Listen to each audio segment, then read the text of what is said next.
오늘 말씀은 이스라엘 백성들이 출애굽한 이후에 시내산에서 하나님을 처음으로 대면한 내용의 말씀을 기록하고 있습니다. 본문에서 아주 중요한 것은 하나님의 강림에 대해서 세 번에 걸쳐서 말씀을 하고 있다는 점입니다. 오늘 19장 11절 말씀에 성경이 이렇게 기록을 합니다. 여호와가 온 백성의 목전에서 시내산에 강림할 것이니라. 그렇게 말씀했고요. 18절 말씀에는 여호와께서 불 가운데서 거기 강림하시리라고 하셨고, 20절 말씀에 보시면 산 꼭대기에서 강림하시겠다고 말씀했습니다. 강림의 대상이 누군지를 밝히셨고, 강림의 형태가 어떠며 강림의 정확한 위치까지 밝히셨습니다. 성경에서 이 강림이란 말씀을 사용할 때는 삼위일체이신 하나님과 그리고 예수 그리스도 그리고 성령에게만 적용하십니다. 강림을 영어 번역을 보면 come down이라고 번역을 한 것이 매우 흥미롭습니다. 내려오셨다는 거죠. 특별히 누가복음 3장 22절 말씀을 보시면 강림에 관한 기록이 있는데 성경에 어디에도 이런 기록은 없습니다. 성령이 비둘기 같은 형체로 그 위에 강림하시더니라고 말씀하셨습니다. 그런 후에 하늘로부터 소리가 나기를 너는 내 사랑하는 아들이라 내가 너를 기뻐하노라 하는 음성이 들리셨다고 말씀하셨습니다. 하나님의 강림을 예수 그리스도 그리고 성령 또 하나님의 소리인 이 하나님의 말씀과 함께 어우러져서 하나님의 강림을 아주 구체적으로 표현을 했습니다. 그렇다면 하나님께서 강림하시는 이유가 무엇이냐는 것입니다. 강림의 깊은 의미는 하나님께서 인간을 만나 주시는 방법입니다. 성경이 말씀하시는 것은 인간의 힘과 인간의 능력과 인간의 지혜로 또는 어떠한 인간의 선한 행위로도 하나님을 만날 수가 없다는 것입니다. 그래서 저는 영어 표현인 이 come down이라는 말이 매우 마음에 듭니다. 하나님께서 내려오셨다는 거죠. 오늘 여러분이 읽으신 본문 5절과 6절 말씀을 잘 보십시오. 강림의 두 가지 이유를 밝혔습니다. 세계가 다 하나님께 속하였나니 너희가 내 말을 잘 듣고 내 언약을 지키면 너희는 모든 민족 중에서 내 소유가 되겠고 너희가 내게 대하여 제사장 나라가 되며 거룩한 백성이 되리라. 너는 이 말을 이스라엘 자손에게 전할지니라. 강림의 두 가지 분명한 이유를 밝혔는데, 첫째는 하나님께서 살아계신 존재라는 것을 온 세계에 밝히시는 목적이고요. 둘째 이유는 이스라엘이 모든 세상의 나라 중에서 하나님이 택하신 제사장의 나라이며 그들이 하나님의 택하신 거룩한 백성이라는 사실을 알리려고 하는 이유 때문이었습니다. 이 두 가지로 인해서 하나님은 시내산에서 강림하셨습니다. 그리고 그들과 하나님과 하나님의 백성 사이에 언약을 맺으셨습니다. 그러므로 하나님의 강림은 하나님과 자신의 백성들 사이에 언약이라는 위대한 결과를 가져다 주었습니다. 여러분과 제가 이 본문을 정확하게 이해하기 위해서 먼저 이 시내산이 갖고 있는 영적인 의미를 살펴볼 필요가 있습니다. 출애굽기 19장의 앞부분에 몇 가지 중요한 지역의 이름을 기록했습니다. 애굽과 시내산 사이에 르비딤이라는 곳이 있는데 2절 말씀을 자세히 살펴보시면 이스라엘 자손이 르비딤을 떠나 시내 광야에 이르렀다고 말씀하셨습니다. 이스라엘 백성들에게 있어서 이 르비딤은 영적으로 매우 중요한 장소입니다. 르비딤에서 이스라엘 백성은 두 가지 중요한 것을 경험했습니다. 첫째는 이스라엘 백성들이 모세와 다툰 겁니다. 성경은 이것을 하나님을 시험한 것으로 묘사했습니다. 다른 하나는 아말렉과의 전쟁에서 승리한 것입니다. 이 두 가지가 르비딤에서 일어난 사건입니다. 이런 아말렉과의 전쟁에서 승리가 이스라엘 백성들에게 하나님께서 함께 하신다는 자신감을 갖게 한 것은 분명합니다. 아무것도 없는 광야에서 이스라엘 백성들에게 가장 힘들었던 것은 먹을 일용할 양식이었으며 물이었습니다. 그리고 자신들을 지킬 수 있는 칼과 무기들이 없었다는 겁니다. 이것이 가장 큰 문제였습니다. 그들은 곧 목이 마르자 모세에게 불평했습니다. 모세가 하나님께 부르짖었습니다. 하나님께서 모세에게 말씀하시기를 가지고 있던 지팡이로 반석을 쪼개라고 하시지 않았습니까? 그래서 그 반석에서 물이 나오게 했습니다. 사실 광야에서 이 난민의 신세에서 전쟁을 치른다는 것은 매우 어려운 것입니다. 그런데 이번에도 모세가 홍해와 반석을 가른 기적의 지팡이를 잡고 손을 들면 승리했고 손이 내려가면 실패했습니다. 그러자 아론과 훌이 모세의 양손을 받쳐주지 않았습니까? 결국 이스라엘 백성들은 아말렉을 그 광야에서 물리쳤습니다. 그리고 그곳에서 제단을 쌓고 그곳의 이름을 여호와 니시라고 불렀지 않습니까? 오늘 본문 19장 2절 말씀에 그들이 하나님을 경험했던 그 르비딤을 떠나라고 하신 이 말씀이 주는 의미는 상당히 여러분과 나에게 중요합니다. 르비딤을 떠난 후에 도달한 곳이 어디라고 말했습니까? 성경을 보십시오. 시내 광야에 이르렀다고 말씀했습니다. 르비딤과 시내 광야가 하나님의 백성들에게 주는 영적인 의미가 도대체 무엇입니까? 하나님의 백성들이 르비딤에서 하나님의 기적의 은혜를 체험한 후에 더욱 거룩한 곳으로 나가야 한다는 뜻입니다. 항상 하나님의 기적에만 기댈 수는 없다는 겁니다. 항상 하나님의 은혜만을 사모하고 살 수는 없다는 겁니다. 참된 그리스도인의 삶은 더욱 거룩한 곳으로 나가야 한다는 뜻입니다. 신의 광야가 왜 거룩한 곳입니까? 바로 그곳에서 하나님께서 강림하셨기 때문입니다. 신의 광야에서 하나님과 언약을 맺었기 때문입니다. 르비딤이 투쟁과 번민과 갈등 속에서 하나님의 은혜와 기적을 경험한 곳이었다면 이 신의 산에서는 하나님과의 친밀한 교제가 이루어졌던 곳입니다. 이것은 하나님의 백성들이 하나님과의 교제를 통해서 하나님의 거룩한 영광을 보았으며 그 영광을 맛보았다는 뜻입니다. 다시 말하면 은혜에서 영광스러운 자리로 가는 것이 매우 중요하다는 뜻입니다. 사람들이 가진 딜레마는 항상 하나님의 은혜만 기대려고 한다는 점입니다. 은혜는 말하고 싶어 하는데 거룩함은 말할 수가 없는 겁니다. 그러나 하나님은 우리들로 하여금 르비딤에서 이제 거룩한 신의 산으로 나아가기를 원하시는 겁니다. 이것이 우리가 오늘 본문을 살펴보기 전에 여러분과 제가 먼저 깨달아야 하는 중요한 영적인 요소입니다. 그렇다면 신의 산에서 강림하신 하나님과의 교제가 어떤 것인지에 대해서 이제 우리는 살펴보아야 합니다. 자, 오늘 본문 출애굽기 19장 10절에서 25절 낭독한 말씀에는 하나님과의 교제에 대해서 세 가지 부분으로 나누어서 말씀합니다. 이것은 제가 판단하고 본 견해일 뿐입니다. 먼저 10절과 12절의 말씀이 첫 번째 교제에 관한 것입니다. 성경은 이렇게 기록합니다. 여호와께서 모세에게 이르시되 너는 백성에게로 가서 오늘과 내일 그들을 성결케 하며 그들에게 옷을 빨게 하고 준비하게 하여 셋째 날을 기다리게 하라. 이는 셋째 날에 나 여호와가 온 백성의 목전에서 시내 산에 강림하실 것이니라.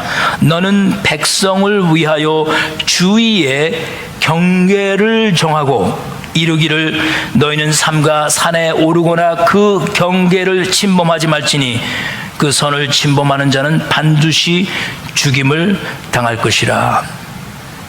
지금 하나님께서 시내산에서 강림하시겠다고 선포하셨습니다. 그런데 하나님께서 강림하시는데 그 범위가 어디까지라고 말씀했습니까? 성경은 온 백성의 목전이라고 말씀했습니다. 그러니 하나님의 첫 번째 교제의 범위는 모두를 포함하는 겁니다. 다시 말하면 보편적인 교제라고 할 수 있습니다. 그런데 12절 말씀을 보시면 이런 보편적인 교제는 하나님의 강림을 볼 수 있었지만 거기에는 분명한 선이 있었습니다. 어떤 선이 그어져 있습니까? 12절 말씀을 보십시오. 하나님께서 시내산 주위에 무엇을 정하라고 하셨습니까? 경계를 정하라고 했습니다. 그리고는 그 경계를 침범하지 말라고 하셨습니다. 그것을 범했을 경우에는 정령 죽임을 당할 것이라고 말씀했습니다. 하나님께서 자신이 택하신 백성들에게 강림을 하시면서 경계를 정하신 이유는 하나님의 임재에는 어느 정도 선까지는 누구나가 다 접근할 수 있다는 뜻입니다. 아주 중요한 표현을 여기서 썼는데 산주위라고 했습니다. 17절 말씀에는 산기슭이라고 표현을 했습니다. 이렇게 산주위나 산기슭이라는 표현이 가진 의미는 온전한 인격적 접근은 되지 못한다는 뜻입니다. 16절 말씀을 유심히 살펴보십시오. 산 꼭대기에서 우레와 번개와 빽빽한 구름이 있고 나팔 소리가 들렸다고 했지 않습니까? 18절 말씀에는 연기가 자욱하다고 했는데 그 연기가 옹기 가마에서 나오는 연기같이 떠오르고 산이 진동했다고 말씀했습니다. 이렇게 산 기슭 경계선 밖에서 산 꼭대기에서 강림하시는 하나님을 본다는 것은 인격적 교제가 아닌 시각적인 경험을 말씀하고 있는 겁니다. 이런 시각적인 경험은 시내산의 가장 높은 곳에서 하나님을 직접 대면해서 일어나는 것이 아닙니다. 시내산 밑에 산 기슭에 산 주위에서 일어난 경계 밖에서 일어난 하나님의 시각적인 경험이었습니다. 사람들은 이렇게 경계를 정하신 하나님에 대해서 의아해하고 아주 불만스러워합니다. 그런데 그렇게 하시는 이유가 있습니다. 그 이유를 10절과 14절과 22절 세 번에 걸쳐서 반복해서 밝히셨습니다. 이것은 하나님과의 교제에서 중요한 영적 요소인데요, 하나님의 백성들이 하나님과의 교제를 위해서 꼭 준비해야 할 것이 있기 때문입니다. 그것이 무엇이라고 밝혔습니까? 바로 성결함이라고 그랬습니다. 성결함.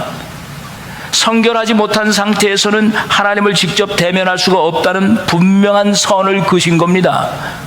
이 말씀을 뒤집어서 말하면 경계를 그렇게 정하신 이유는 이스라엘 백성들 대부분이 하나님 보시기에 성결하지 못했음을 밝히고 있는 것이기도 합니다. 그래서 경계선 바깥에서 하나님을 시각적으로 경험하게 하시는 겁니다. 그 중에서도 본문 19장 10절과 14절을 보시면 무엇을 빨게 했다고 기록을 했습니까? 옷을 빨게 했어요. 15절 말씀에는 누구와 가까이 하지 말라고 했습니까? 여인과 가까이 하지 말라 하신 것을 볼 때 하나님과의 이런 친밀한 교제에 있어서 외적인 면도 중요했을 뿐만이 아니라 육신의 성결함도 매우 중요했다고 보는 것입니다. 이들이 산 주위 경계 바깥에 있었던 사람들입니다. 산 꼭대기에 올라간 사람들이 아닙니다. 그들이 고작해야 설 수 있었던 곳은 산 기슭이었을 뿐입니다. 그럼에도 불구하고 그들의 옷을 빨아 입어야 했고 육신적으로는 성결했어야 했습니다. 밖에 나가서 자연을 보십시오. 자연을 보면 하나님의 존재를 알 수 있지 않습니까? 교회에 달린 십자가를 보면 예수님께서 계시구나 알 수 있지 않습니까? 강단에 서서 이렇게 말씀을 대언하는 목사님을 보면 하나님의 말씀이 있구나를 시각적으로도 우리는 보고 알 수 있지 않습니까? 그건 다 시각적인 것일 뿐입니다. 그러나 그 이상의 하나님의 친밀한 교제를 원한다면 백성들이 꼭 지켜야 할 것이 분명히 있다는 것을 말씀하는 겁니다. 21절 말씀에 하나님께서 모세에게 아주 중요한 말씀을 하셨습니다. 하나님께서 산으로 올라온 모세에게 다시 내려가라고 했습니다. 그리고 백성들에게 가서 다시 경고하라고 했습니다. 하나님은 왜 모세에게 다시 내려가서 백성들에게 경고하라고 하셨을까요? 백성들 중에는 자신의 성결함의 수준을 알지 못하고 여호와 하나님께로 올라가서 교제하려는 백성들이 있었기 때문입니다. 성경은 이런 상황을 21절에 아주 실감 있게 표현했습니다. 21절 한번 보십시오. 백성들이 어떻게 들어올 거라고 했습니까? 밀고 들어와 나 여호와께로 와서 보려고 하다가 많이 죽을까 하노라, 그렇게 표현했습니다. 딜이 밀고 들어온다는 거죠. 왜 백성들이 자신의 상태를 알지 못하고 이렇게 밀고 들어오려고 했을까요? 지금 이곳은 느비딤이 아니라는 겁니다. 지금 이곳은 신의 산이라는 겁니다. 이곳은 거룩한 신의 산이라는 겁니다. 강림의 장소며 언약의 장소라는 겁니다. 그런데 사람들은 느비딤의 하나님의 기적을 기대하고 들이밀고 달려드는 겁니다. 사람들이 가진 문제는 항상 자신의 영적인 상태를 바로 보지 못한다는 점입니다. 자신이 성결하지 못한데도 불구하고 하나님과 교제할 수 있다고 생각을 하는 겁니다. 내가 살던 그 모습 그대로, 내가 생각하던 그 생각 그대로, 내 가지고 있는 그 습관 그대로를 가지고, 혹은 내가 입고 있던 그 때 묻은 세상의 옷을 그대로 입고 있으면서도 나는 하나님과 친밀한 교제를 나눌 수 있다고 생각을 하는 겁니다. 이것이 사실 우리 인간이 가지고 있는 근본적인 문제입니다. 자신은 하나님과의 친밀한 교제를 나눌 수 있을 정도의 영적인 실력이 있다고 생각을 한다는 것이 인간이 가진 문제였습니다. 그러나 하나님과의 친밀한 교제는 오늘 이 말씀 속에서 분명히 요구되는 것이 있었는데, 그것이 무엇입니까? 성결함입니다. 이 성결함이 일용할 양식을 해결하는 데 있어서 아말렉과 전쟁을 치러야 하는 시급한 상황에서는 필요하지 않았을지는 몰라도, 바로 지금 이 자리에 하나님과 대면하고 교제를 해야 하는 이 시내산에서는 그 성결함이 매우 중요했던 겁니다. 르비딤과 시내산의 차이, 그리고 산기슭과 산 꼭대기의 차이는 바로 성결함입니다. 여러분은 지금 어디에 계시고 있습니까? 성결한 상태에서 나누는 하나님의 교제는 아주 영광스러운 교제가 되는 것입니다. 성결하지 않은 상태에서의 하나님과의 교제는 오히려 여러분과 나를 깊은 번민과 무거운 죄책감에 늘 빠져들게 했지 않습니까? 예배를 드리고 난 후에 무엇인가 깨름직한 이유는 바로 성결함의 문제였던 겁니다. 예배를 드리고도 만족할 수 없었던 것은 바로 이 성결함의 문제였던 것입니다. 준비된 상태에서 하나님과 교제를 나누면 그 교제는 결코 여러분과 나를 낙심시키지 못합니다. 그 교제를 경험한 사람들은 희망과 꿈과 영광으로 가득 차게 됩니다. 그러한 친밀함을 나눌 수 있는 성결함으로 준비된 성도들이 되시기를 축복합니다. 그렇다면 두 번째로 우리가 생각해 볼 것은 산기슭 주위의 경계를 넘어선 사람들이 있냐는 겁니다. 성경은 있다고 말씀했습니다. 그들이 누굽니까? 출애굽기 19장 24절 말씀을 보시면 두 사람을 언급했습니다. 누굽니까? 모세와 아론입니다. 오늘 여러분과 제가 교독한 출애굽기 24장 1절과 2절 말씀에도 보면 좀 더 구체적으로 두 번째 교제와 세 번째 교제에 대해서 밝혔습니다. 자, 24장 1절과 2절 말씀에 보면 이렇게 기록합니다. 너는 아론과 나답과 아비후와 그 다음에 이스라엘 장로 70명과 함께 여호와께로 올라와 멀리서 경배하고 라고 말씀합니다. 자, 이것이 두 번째 경계입니다. 여기에는 몇 명의 지도자와 70명의 장로들이 포함이 되었습니다. 그런데 24장 2절 말씀을 보시면 세 번째 경계에는 오직 누구만이 하나님께 가까이 나올 수 있게 되어 있습니까? 모세만이 여호와 하나님께 가까이 나올 수 있다고 되어 있지 않습니까? 세 명의 제사장들이 아론, 나답, 아비후와 장로 70명들이 두 번째 경계까지 갈 수는 있었지만 세 번째 아주 가까이 갈 수는 없었습니다. 그들이 멀리서라도 본 하나님의 영광이 무엇이었습니까? 10절 말씀. 이스라엘 하나님을 보니 그 발 아래에는 청옥을 편듯하고 하늘같이 청명하더라. 하나님이 이스라엘 자손들의 존귀한 자들에게 손을 대지 아니하셨고 그들은 하나님을 보고 막 먹고 마셨더라 했습니다. 경계를 넘어온 사람들이 있음에도 불구하고 하나님이 그들을 손대지 않으셨다고 말씀하고 있어요. 그들이 멀리서 보고 하나님의 영광을 경배했지만 산기슭 경계에 머물렀던 백성들과는 다른 것이었습니다. 제사장들과 장로들이 하나님을 뵙고 무엇을 했다고 기록을 했습니까? 먹고 마셨다고 하지 않았습니까? 실제로 하나님과 더불어 먹고 마시는 교제를 나눈 겁니다. 무엇을 도대체 먹고 마셨을까요? 하나님과의 친밀한 교제 안에서 먹고 마신다는 뜻은 단순한 식탁 위의 음식을 의미하지는 않지 않습니까? 그 과정에는 떡과 잔을 나누는 식사법이 포함됐을 것입니다. 그러나 이 먹고 마시는 교제에는 너와 나 사이에 언약이 세워졌다는 뜻입니다. 그들은 산기슭의 경계를 넘어섰지만 죽지 않고 오히려 하나님을 배웠고 또 먹고 마시는 경험을 했습니다. 왜 죽지 않았습니까? 먹고 마시는 화해의 언약 때문입니다. 만약에 그런 화해의 언약이 그들과 하나님 사이에서 이루어지지 않았다면 그들은 당장 하나님 앞에서 죽었을 것입니다. 그렇다면 여러분과 나는 아주 중요한 기독교의 진리를 깨닫게 됩니다. 주님과의 좀 더 깊은 친밀한 교제에는 주님과 더불어 먹고 마시는 떡과 잔을 나누는 교제가 가장 친밀한 교제라는 것입니다. 오늘날에도 그리스도인들이 먹고 마시는 의미가 무엇입니까? 바로 언약을 뜻하는 것입니다. 주님의 살과 피로 언약을 맺은 것을 기념하면서 성령님과 인격적인 교제를 나누게 되는 것입니다.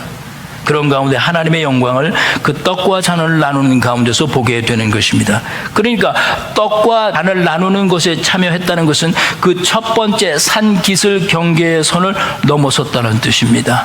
그럼에도 불구하고 그들은 죽임을 당하지 않고 그 하나님의 언약을 통해서 성결함을 얻게 됐던 것입니다. 자, 이제 그 이상의 친밀한 교제는 무엇입니까? 이것이 오늘 저와 여러분이 마음에 새겨야 할 중요한 것입니다. 세 번째 하나님과의 친밀한 교제는 출애굽기 24장으로 가셔서 13절과 14절 말씀을 자세히 보셔야 합니다. 성경은 이렇게 기록을 했는데 모세가 그 부하 여호수아와 함께 일어나 하나님의 산으로 올라가며 장로들에게 이르되 너희는 여기서 우리가 너희에게로 돌아오기까지 기다리라, 그렇게 말씀을 했습니다. 아론과 훌도 이 마지막 지경에는 들어가지 못했습니다.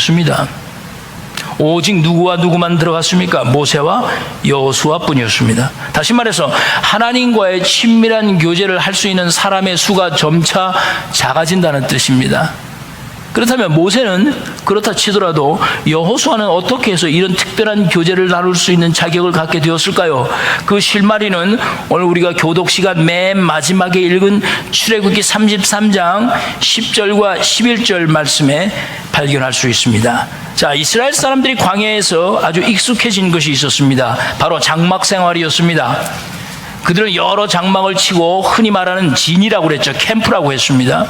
그런데 모세는 이스라엘 진영에서 떠나서 또 하나의 장막을 쳤다고 성경이 말씀합니다. 그곳을 회막이라고 불렀습니다. Tent of Meeting of God. 회막은 히브리 말로 세키나라고 불렀는데 즉 여호와의 임재라는 뜻입니다. 그러니까 그 회막이라는 곳에는 하나님의 영광이 구름 기둥으로 머물렀던 곳입니다. 그리고 여호와를 앙모하는 자는 자신의 진을 떠나서 이 회막으로 나오도록 했습니다. 회막과 장막을 완전히 분리시켜 놓은 겁니다. 그 회막에서 모세는 하나님과 친밀한 교제를 나누었습니다. 어느 정도로 친밀한 교제를 나누었다고 성경이 말씀했습니까? 33장 11절 말씀에 이렇게 기록했습니다. 모세가 사람이 그 친구와 이야기함 같이 여호와께서는 모세와 대면하여 말씀하시며 교제를 나누었다고 했습니다. 여러분 지금 이 말씀을 들으셨습니까? 친구와 이야기하듯이라는 이 성경의 표현은 이 교제에는 가식도 없고 부끄러움도 없고 이 교제에는 있는 그대로 자신의 모습으로 교제를 나누는 겁니다. 가릴 것이 아무것도 없습니다. 친구에게 모든 것을 속삭이며 숨김없이 말하듯이 그렇게 하는 겁니다. 그리고 하나님과 교제를 나눈 모세는 다시 자신의 진으로 돌아갔다고 했습니다. 그런데 11절 마지막 부분의 말씀을 보십시오. 33장 11절입니다. 성경은 여호수아에 대해서 이렇게 기록을 합니다. 여호수아는 회막을 떠나지 아니하니라. 모세도 떠난 회막을 여호수아는 왜 홀로 남았을까요? 떠나지 말고 너 여기 있으라고 모세가 명령을 했습니까? 아니면 여호수아가 무슨 할 일이 남아 있었기 때문에 회막에 남았던 것일까요? 본문에는 그런 기록이 없습니다. 여호수아가 모세도 떠난 회막을 떠나지 않은 것은 어느 누구의 결정도 아니었습니다. 바로 그 결정은 오직 여호수아 자신의 결정이었습니다. 일이 다 끝나고 모두 진으로 돌아갔지만 여호수아만큼은 회막에 홀로 남기를 사모한 사람이었습니다. 이것이 영적으로 의미하는 바가 무엇입니까? 하나님과 더욱 친밀한 교제는 여러분과 나의 선택이란 뜻입니다. 누가 만들어주는 게 아닙니다. 어떤 조건이 필요 없습니다. 오직 나의 선택입니다. 우리가 하나님과의 더욱 친밀한 교제를 위해서 더 높은 산으로 올라갈 수 있는 자격은 어떤 여러분과 내가 가지고 있는 지위나 어떤 직분이 절대 아닙니다. 여호수아처럼 하나님과 교제하고 싶어하는 마음입니다. 그 모세가 친구처럼 대면하면서 하나님과 교제하는 그 모세의 모습을 보면서 여호수아가 얼마나 자기도 저 모세처럼 친구처럼 하나님과 얘기하듯이 나도 교제하고 싶은 그 간절한 갈망이 있었습니다. 그래서 이 성결함 외에 하나님과의 친밀한 교제에 필요한 것은 하나님에 대한 갈망입니다. 모세의 후계자는 지위 때문에 모세와 함께 올라가서 그 하나님을 대면한 것이 아닙니다. 만약에 지위와 직분으로 따졌다면 제사장들과 장로들이 높은 꼭대기에 올라가서 하나님을 대면했어야 합니다. 그러므로 하나님과 친밀한 교제는 여러분과 내가 어떤 위치에 있든지 어떤 상황에 있든지에 따라 정해지지 않습니다. 단지 하나님과 친구처럼 이야기하고 싶은 갈망, 그 갈망이 그것을 정해주는 것입니다. 오늘 여호수아가 가졌던 그 마음, 모세마저 떠난 그 회막에 홀로 남아 하나님과 친밀한 교제를 나누고 싶어 했던 그런 마음이 우리 시대에 필요한 마음입니다. 프랑스에 가면 아비뇽이라는 곳이 있습니다. 거대한 아비뇽 궁전 뒤에 그 뜰에 올라가서 뒤를 바라보면 멀리 르한강이 흘러가고 그 르한강 한가운데는 아비뇽 쪽에서부터 시작돼서 중간쯤 가다가 끊어져 버린 다리가 그대로 놓여 있습니다. 이 절단된 다리의 이름이 그 유명한 생베네제 다리입니다. 이 다리가 끊어진 이유는 이렇습니다. 가톨릭 교회 역사를 보면 1300년대에 수십 년 동안 가톨릭 교회 내부에 분열이 있었습니다. 권력 투쟁과 외부적 정치적 상황 때문에 부득이하게 로마 교황청을 프랑스의 아비뇽으로 잠시 옮겼던 역사가 있습니다. 당시에 강 중앙을 기점으로 해서 아비뇽 쪽으로는 교황이 지배를 했고 강 반대쪽에는 가톨릭의 기득권을 쥐고 있던 추기경들이 지배를 하고 있었습니다. 아비뇽에 거하던 교황과 강 반대쪽에 거하던 추기경들 사이에 사사건건 심한 알력과 투쟁들이 있었습니다. 가톨릭 교회 기득권인 추기경들에 의해서 이 교황이 아비뇽으로 밀려난 것에 화가 나서 생베네제 다리의 절반을 일부러 파괴시킨 겁니다. 이쪽에서 갈 필요도 없고 저쪽에서 올 필요도 없다는 뜻입니다. 다시 말해서 더 이상 교제는 없다, 그 뜻입니다. 수백 년 동안 복원되지 못한 채 단절된 모습으로 남아있는 이 생베네제 다리는 오늘날 우리 교회의 모습이요, 하나님과 친밀한 교제가 끊어져 버린 이 시대의 인간들의 모습을 적나라하게 보여주고 있습니다. 왜 사람은 하나님과의 단절된 관계를 이렇게 회복해야 하는 것일까요? 이것이 왜 사람에게 중요한 것일까요? 거기에는 분명한 이유가 있습니다. 신명기 11장 26절에는 성경이 이렇게 말씀합니다. 내가 오늘날 복과 저주를 내 앞에 두었다. 그 이유입니다.